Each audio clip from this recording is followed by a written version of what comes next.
Hello प्यारे बच्चों, आज हम साइंस क्लास 10 के चैप्टर 10 प्रकाश, परावर्तन तथा अपवर्तन के कुछ एमसीक्यू करेंगे। वेरी इंपॉर्टेंट एमसीक्यू जो फर्स्ट टर्म में आएंगे।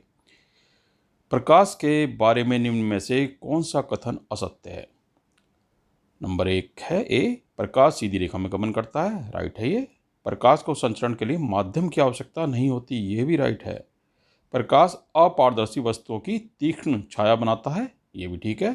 प्रकाश की चाल निर्वात में सबसे कम है, ये गलत है, क्योंकि प्रकाश की चाल निर्वात में सबसे अधिक होती है। तो हमारा आंसर हो गया डी।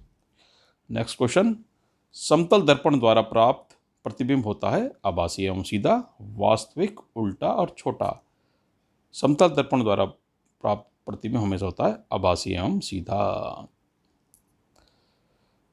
प्रश्न 3, गोलीय दर्पण के परावर्तक पृष्ठ के केंद्र को दर्पण का डैश कहते हैं। क्या कहते हैं? ए ध्रुव, बी मुख्य अक्ष, सी वक्रता केंद्र, डी द्वारक। तो इसका आंसर होगा ए ध्रुव।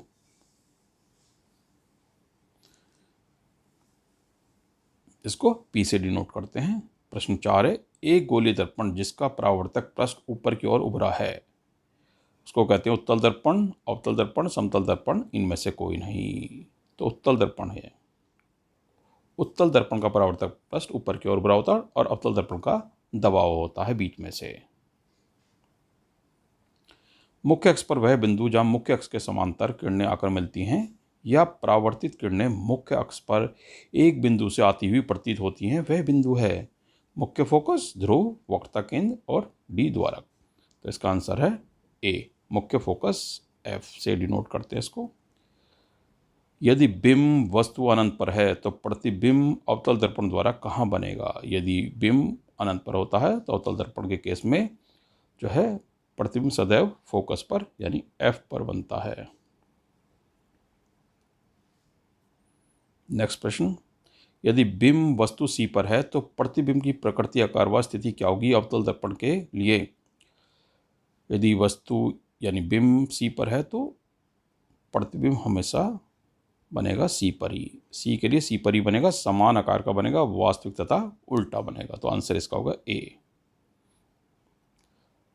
इस दर्पण द्वारा बना प्रतिबिंब सदैव आभासी, सीधा तथा बिंब से छोटा होता है। उत्तल दर्पण, अवतल दर्पण, समतल दर्पण, इनमें से कोई नहीं। तो इसका आंसर है ए उत्तल दर्पण।